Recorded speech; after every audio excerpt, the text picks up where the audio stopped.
Hello and welcome to the show. This is the Sales for the Nigerian Business Person podcast. It's available on Spotify, Google Podcasts, Apple iTunes, or any podcast player of your choice. So remember to subscribe. It's free once you're done listening to this episode. So today on the show, we're looking at ways to discover your core value proposition, which is another way of referring to your unique value, the unique value that you bring to the market, or basically the reasons why people buy from you. It's a continuation from our previous episode where we covered a bunch of stuff, amongst them being that a lot of people don't know what their CVP is, the USP, or the UVP. Those are some of the many acronyms that you're going to find. Are those acronyms? CVP, USP. Okay, well, I think the acronyms, well, whatever it is that we call them, those are the many shortened terms that you can find for this, referring to the core value proposition, your unique selling proposition, your unique value proposition. All these terms are interchangeable, but they mean pretty much the same thing, and they refer to the value that people find in doing business with you. And we also covered in yesterday's episode why all this is important. By the way, if you want to find out about more of these in detail, and this is your first time of listening to the podcast, then once you're done listening to this episode, just skip back one episode and you'll get caught up to speed. So, in the previous episode, we also covered why it's important, because if we can find this main reason or these main groups of reasons, because sometimes it's not just one, it might be two or three, it's going to give you cues on what to double down on in your business, on what to reinforce in your business and go harder on in your business. It'll also give you cues for how to tweak, how to change, how to improve your business messaging so that you can have more effective marketing campaigns and much more effective sales conversations with potential buyers.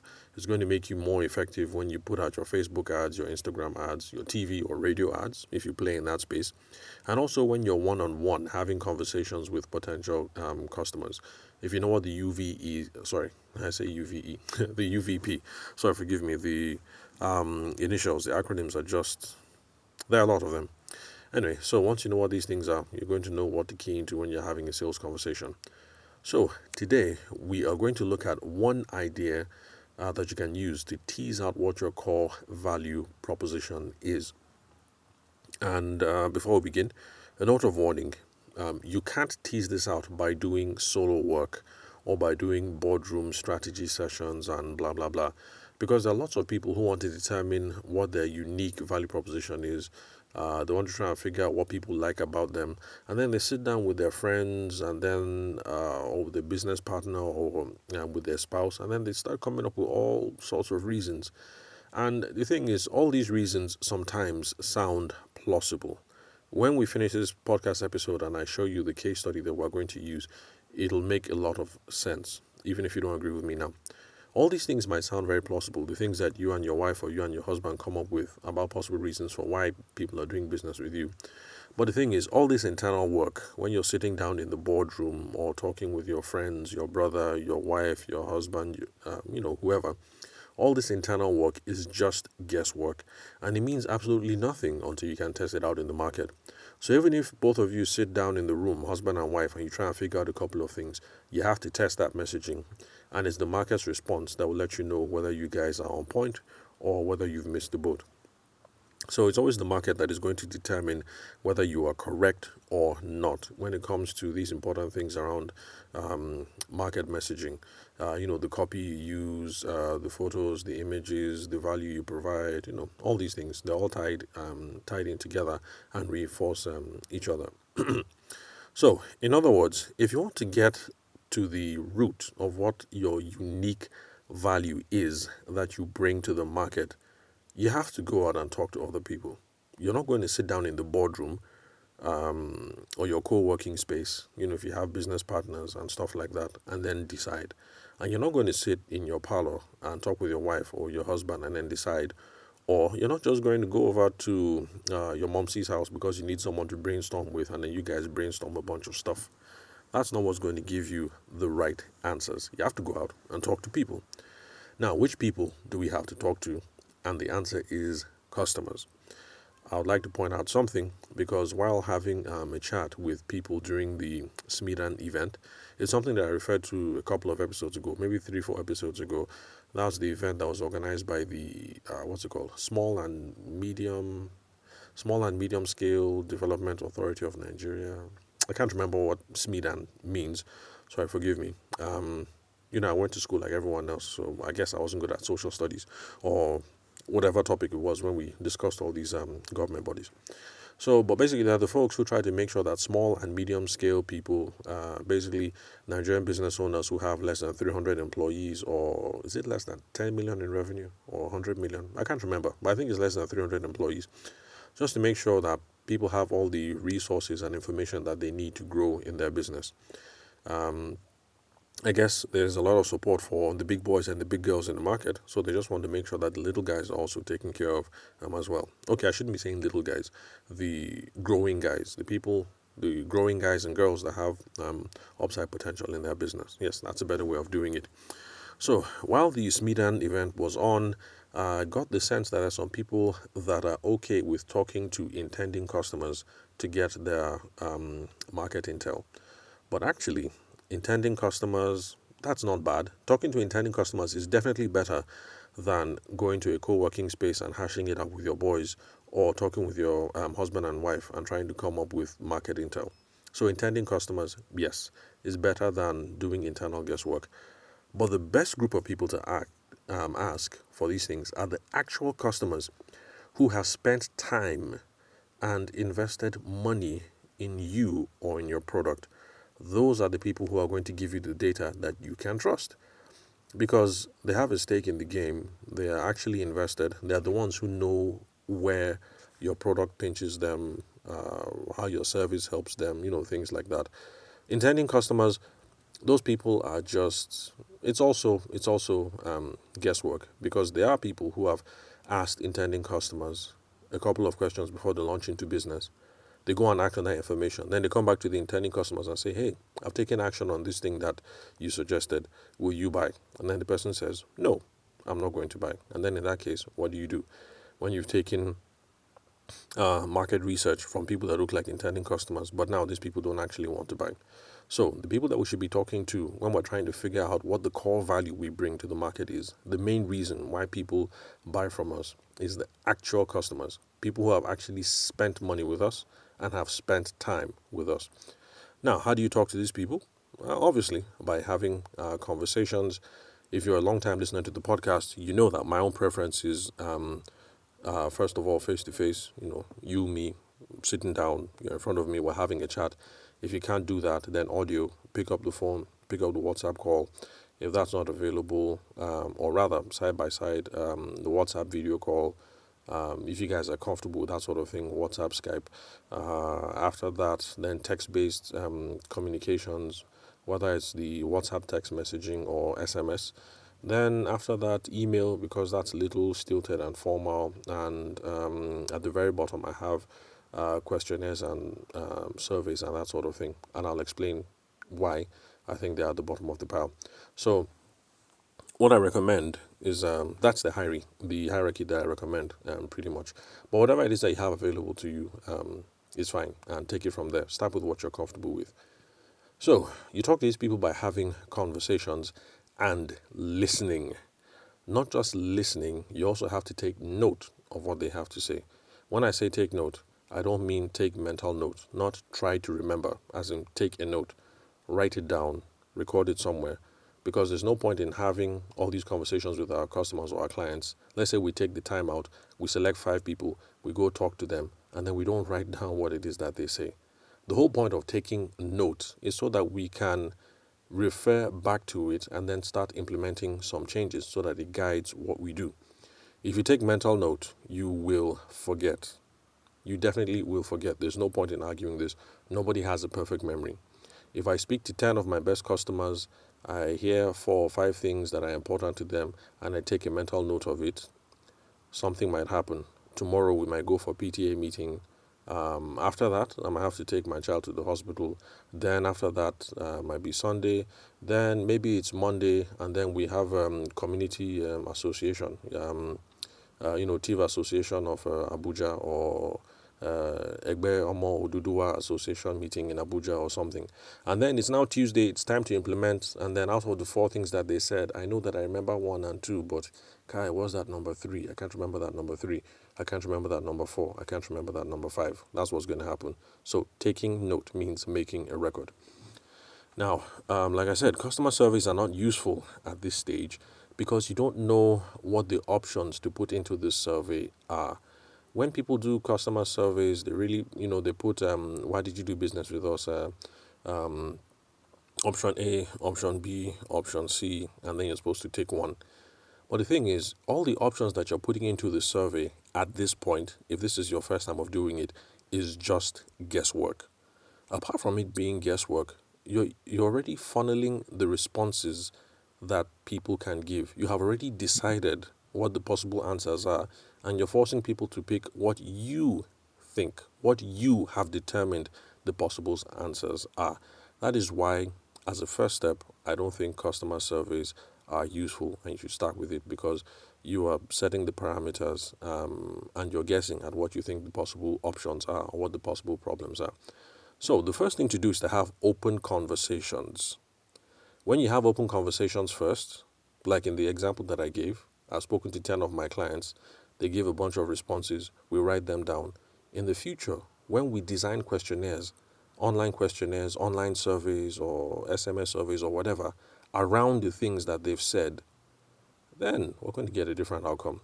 The market has already told us what's important, what's not important, what the possible options are, things of that nature. So do this exercise in person first. You will get all the data that you need to correctly input into your form, into your questionnaire, into your survey, into your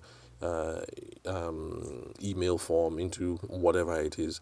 Then in future, yes, to save yourself time, because it's going to take time to go around and talk to your 10 best clients.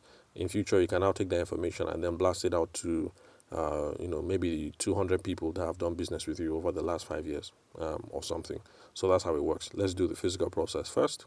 It'll give us all the data that we need, and it will help us to design the questionnaire, the survey that we can send out tomorrow, and scale the whole process. Now, how do you have frank and open questions? Well, first of all, make it a chat, and by that I mean make it semi-formal. If I show up to the office, showing up to the office is not a problem. But if we show up with formal airs, they might not feel like they might not be able to talk freely. So make it a chat, make it semi-formal. Let it be a conversation so that somebody can talk freely. If you hit on a point, on a sore point, the person should be able to talk freely. Like I handled the customer service audit, and I made a podcast episode about that. I did a customer service audit for a law firm, and the partner had told me that they suspected that the client was unhappy about something. And that's how I started off the meeting. I was like, hey, bro, how you doing now? Correct business you have here. Also, apart from this, what else do you guys do? I got a sense of, stuff that they do. And then I just cut straight to the chase. That, look, the reason why I'm here is it's XYZ law firm that has hired me, and the partners want to serve you better, but they suspect that there are a couple of things that can be improved upon in the relationship. And, the guy that I'm talking to, he's like, there are a few concerns, and asked a couple of questions, and we took the conversation from there. And because I kept it real, informal, I didn't make this a formal thing with a, what do you call this thing? When you have a paper with the options there that I'm ticking as they're talking. Since it was a simple conversation, we were just chatting freely. And I kept the conversation. I'm like, oh, really? That happened? Ah, okay. How did that happen? Okay, how did that make you feel? Wait, what was the cause of that? Okay, do you think if we had done things like this, the outcome would have been different? And we just had a simple chat. And the guy spoke and spoke and spoke. And what I thought was going to be a 10-minute conversation turned out to be close to 45 minutes. Oh, and yes, by the way, the partner was correct. There were a few things that the guy was unhappy about, but he just was not saying. So let's make it a chat. Let's make it semi-formal. The whole point of it, even if it's going to be a very formal thing, just let the person know they can talk freely. So the kinds of questions that you can use in these sorts of things, well, first of all, thanks for buying. That's not a bad way of starting off the conversation. The general open-ended questions. What was your experience with ABC? What could we have done better with XYZ? Why did you decide to buy 1, 2, 3 or 4, 5, 6? Or just the general stuff. But what we're aiming for is we're not asking questions that people can answer with a yes or a no. If you say, oh, were you happy with ABC? The answer is either going to be yes or no. Yes or no doesn't give you much information to work on. But if you say, what was your experience with, there's room. The person can't say yes and keep quiet or no and keep quiet. The person has to say, the experience, it was okay, Sha. And if you're sharp, that's where you will say, okay, this one I say, okay, Sha. That means that there's some question mark here. It means there's some K leg. Okay, you can talk freely. Or madam, you can talk freely. What really happened? I can see from the look on your face that you're not really totally happy with everything. What is it that happened? And then from there, you're going to have a frank conversation. So all these questions that I have suggested and these approaches don't really make sense until you put them in a live context. An example is also back to that Smedan event where I was talking to them about qualification and discovery as part of the perfect sales process. If you're new to this podcast, when you're done, use the search function in the website or in the podcast app where you're listening to this episode right now. You'll be able to find the older episodes where I spoke about qualification and discovery. You know what that means in the sales process and why they are important. Those are separate topics on its own, so I don't want to start unpacking them. But okay, let's just give a small summary. Qualification and discovery, that's the part of the sales process where you're trying to figure out who am I talking to? What is this person's need? Is this the right person that I'm talking to? Does the person have a problem that is worth solving? You need to find out all these things before you engage in the conversation. Because if you're not talking to the right person, then why are you giving price? If you're talking to the office secretary, why are you giving price? The office secretary can't take any decision in it. If they have the wrong expectations around money, then why are you giving price? If the expectation is that your product or service is going to cost 20K, but then the industry average, not just you, but even your competition, industry average is 150K, then why are you negotiating? It's not going to work. You can't take somebody from 20K and start moving them up to 150K. It's not just going to work. They have wrong expectations. Anyway, so that's why the qualification and discovery stage is an important part of the sales process. So for the Smedan people, we were using an example in the agriculture industry where we're looking at poultry farmers, because people don't just buy chickens from poultry farmers, turkey farmers. People don't just buy meat. There are some people that come and buy the waste. They come and buy the eggshells. They come and buy the chicken poop. They come and buy feathers. They come and buy all sorts of things. So from the group interaction that we had in the session, it became clear, it proved that there are different reasons why people buy chicken waste products. And one of the scenarios that we explored was the whole thing around fertilizer. Now, if somebody buys eggshells from you, you might just keep selling them the eggshells, and after a while, they stop buying eggshells. You never know what it is that happened. But the thing is, if you ask them the question, why did you decide to buy eggshells from us? See, that's open-ended. It's not yes or no. You might get an answer that they bought it for fertilizer. Because some people also buy eggshells for, excuse me, some people also buy eggshells for animal feed. I think you can take it and grind it and then mix with a couple of stuff and then put it in human food or, give to animals to eat and things like that. So the answer, fertilizer.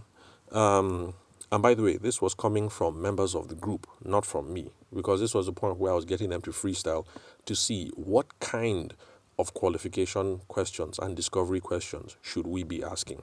I wanted the people to see that it's not hard, it's not rocket science. This is a part where you can sit down and brainstorm with your family members and friends, and you will get good intel on this bit when you're coming up with what kind of questions to ask. And the agric people, they came up with some really interesting questions. That, okay, the person bought it for fertilizer. You can ask, what type of crop are you growing? What is the scale of the farming? Is that at the back of your house or is it large scale? What is the nature of the soil? Is it that brown soil? Is it the one that looks like it's sandy? Is it the one that looks like it's white? That's what somebody suggested. Instead of using the technical terms of saying good soil, loamy soil, clay soil, that you can keep it descriptional like that. Like, oh, what kind of sand?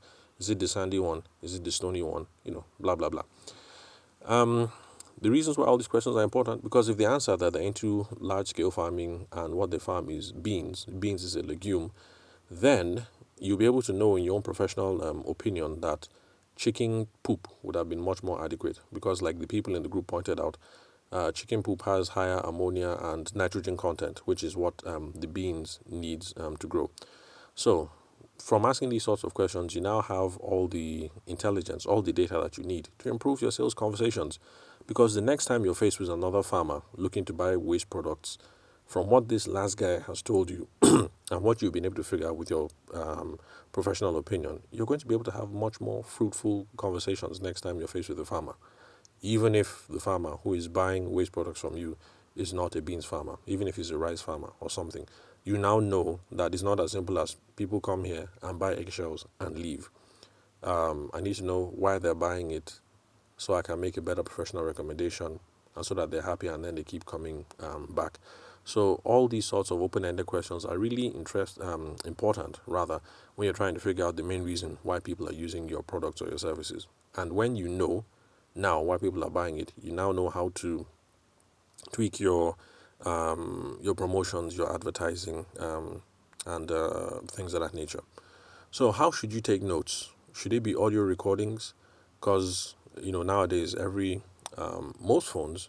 Okay, well, Apple has that audio recording thing. I think Android phones too have apps you can download. So with most phones, you can just set it on record and then start talking. But note, you should only do this if you have permission. Let the other person know that this meeting is being recorded, because lots of people don't like recorded meetings that they're unaware of. And then apart from that, some people stiffen up when they notice that the session is being recorded or that video is being taken. They might not talk as freely. So those are some of the things to note. Should you use paper and pencil? It's not a bad idea. But if you're going to do that, just use shorthand, write the most important things. Let it not be a dictation that they're talking and then you're writing word for word. And then, of course, take permission or let them know why you are writing stuff so that people don't get guarded or curious.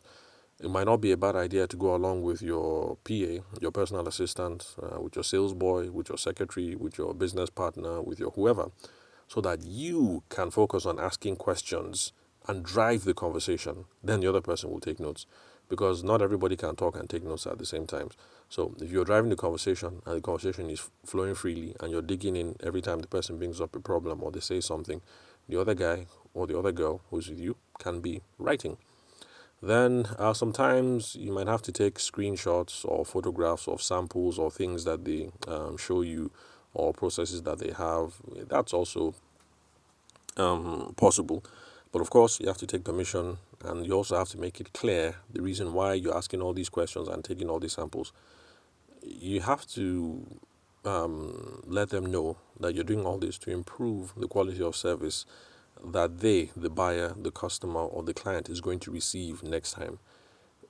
Yes, we're doing all this because we want to improve our business. But when we're communicating with them, we have to make the experience all about them and how we want to make them happier and serve them better. That's the reason why we're having this conversation.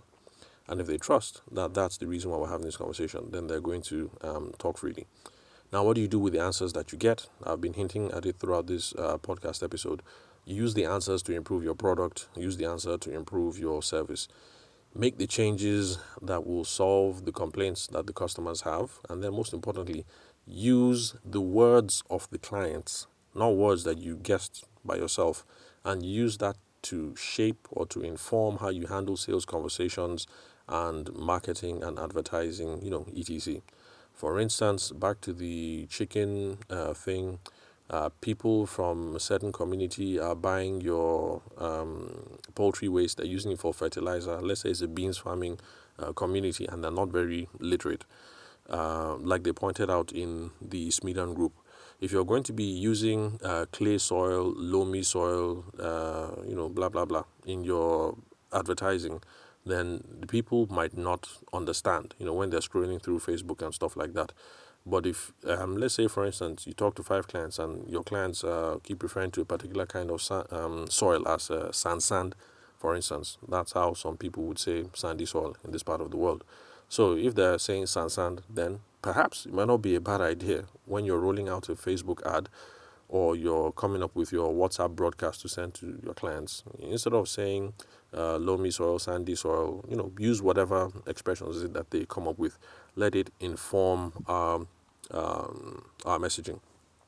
Now, the case study that I promised, we're going to do that now to show why it's a bad idea to sit in your room or to talk with your wife or with your business board and guess that this is the reason why people are doing business with us. Now, unfortunately, it's an American startup case study that I can't remember the name, but the story is plausible, so just go with me here. Now, the product that they were selling was some fancy equipment that you hook up to restaurants. It's a water treatment and recycling facility, sort of. It's a mini thing. It gets fitted in the restaurant kitchen. So, like I said, it's to be used in restaurants. And then the problem that was being solved was because restaurants in this part of America were defrosting meat in by running cold water. And that's because the health codes in that part of the city or that part of the district provided that you have to thaw out meat by using running water instead of just leaving things out on the table overnight. The kind of thing that we Nigerians would do. You just take the meat out, you put it on the counter, and you go to bed. You wake up in the morning and it would have thawed out. So I guess in those climes they're worried about maybe you leave it out there and then flies come and lay eggs on it overnight or something. So anyway, bottom line, because of the health codes, that is how restaurants were defrosting, were thawing out and defrosting meat in that city. So you bring out the meat fresh from the freezer, you drop it in the sink, you open the tap and let the water run over it, and then you go and do other stuff.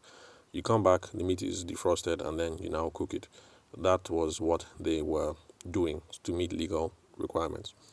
So the founder of the company, he thought his unique selling proposition, his unique core proposition, the main reason why people were doing business with him, the main reason why people were buying his product. He thought that the main reason why people were doing this was for environmental reasons and for sustainable development reasons and to reduce water waste and blah, blah, blah. All those fancy stuff, earth related. Okay, maybe not fancy because these things are important. But he thought that was the main reason because that was the sales pitch that he was carrying to go and give to everybody. We only have one earth. Let's keep the earth green. Let's not waste water, all that sort of things. After a while, he was finding the product hard to sell because the product was an expensive product. Remember, I said it's sort of like a treatment or recycling thing that you attach. I didn't quite get the whole explanation, but you attach some stuff in the kitchen basically, and it would recycle the water. So it was expensive. They were finding it hard to sell, and restaurant business in America is already expensive, so people don't want to buy an extra item. But then somebody suggested, look, go and talk to the people that you've already done business with now. Let's find out why they're buying from us. Let's see what we can learn. So after talking to his current customers, he found out the actual core value proposition, the main reason why people were doing business with them. Yes, the product was expensive to install. But once you install the product and the thing starts running, it ended up saving the restaurants thousands of dollars annually on their water bill. So they'll spend money now, but by the time the thing runs for a year, they have saved money.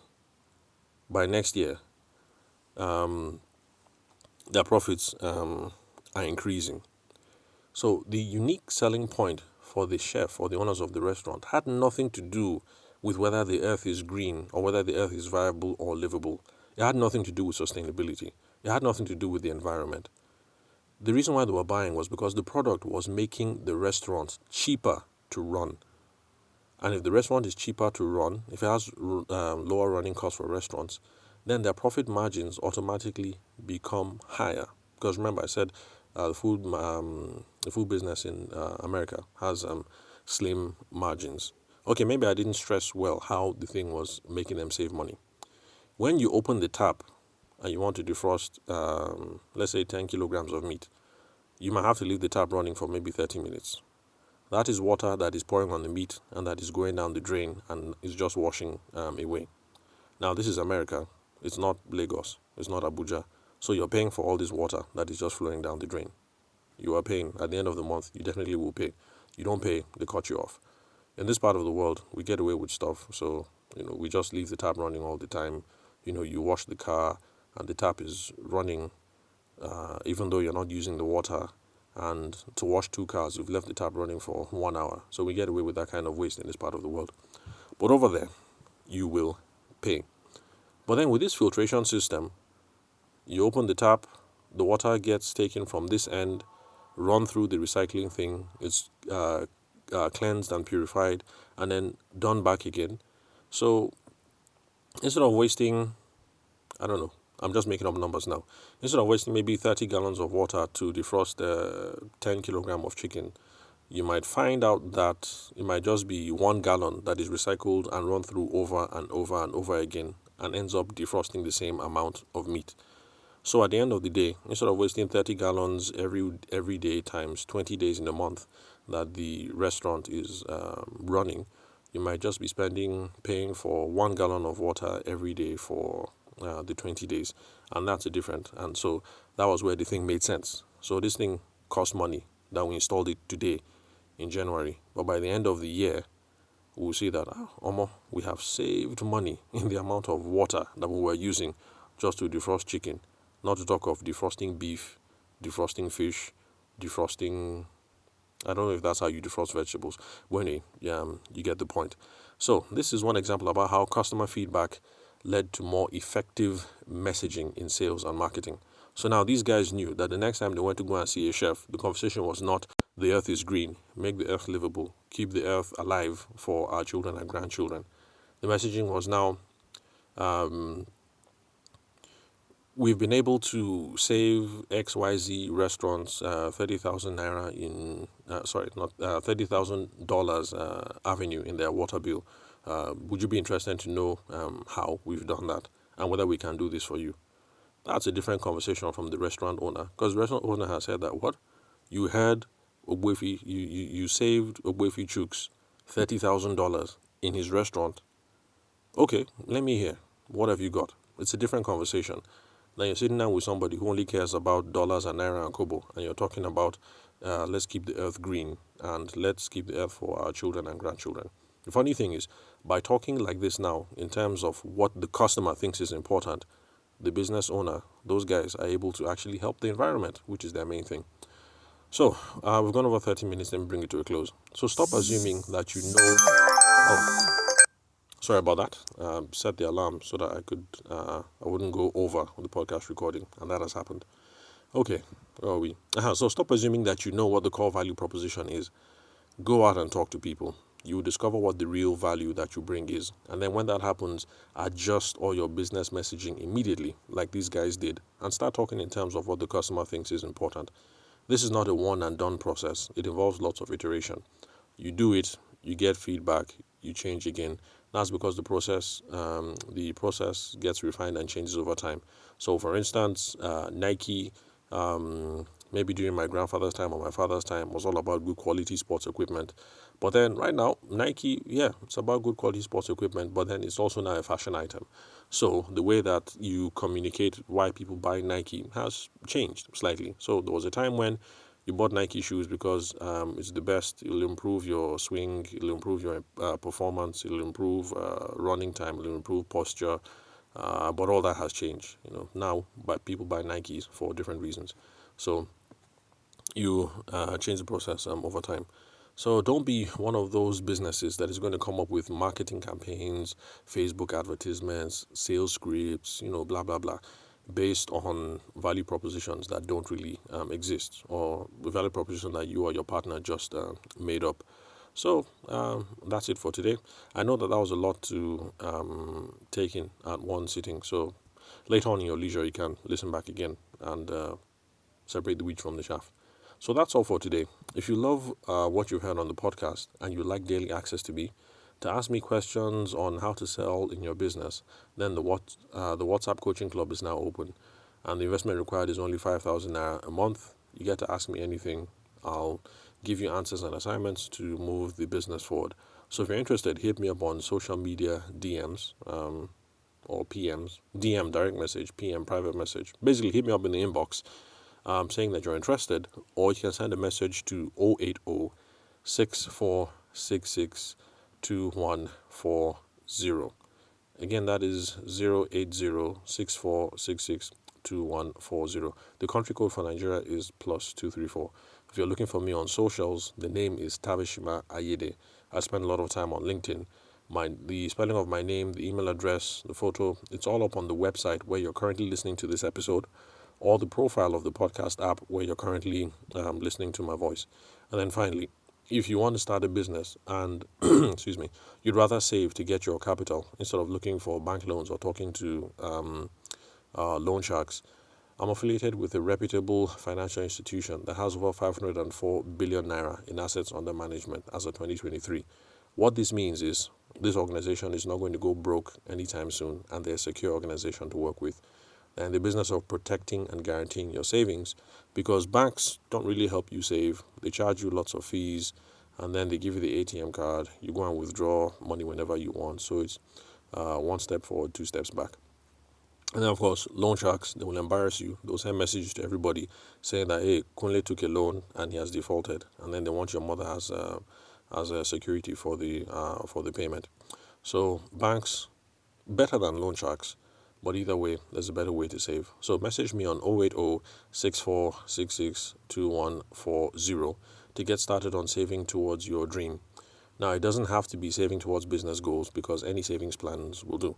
Some people are saving for the education of their children, you have kids in primary school, you're saving up towards secondary school because you want them to go to that fancy school in Lagos Island or wherever. Or the kids are just getting ready to finish secondary school and you want them to go to Harvard or Oxford, and you want to start putting away millions of naira towards that. So any plan will do, not just business. Education savings, they're in the business of guaranteeing that. Retirement savings, they can do that as well.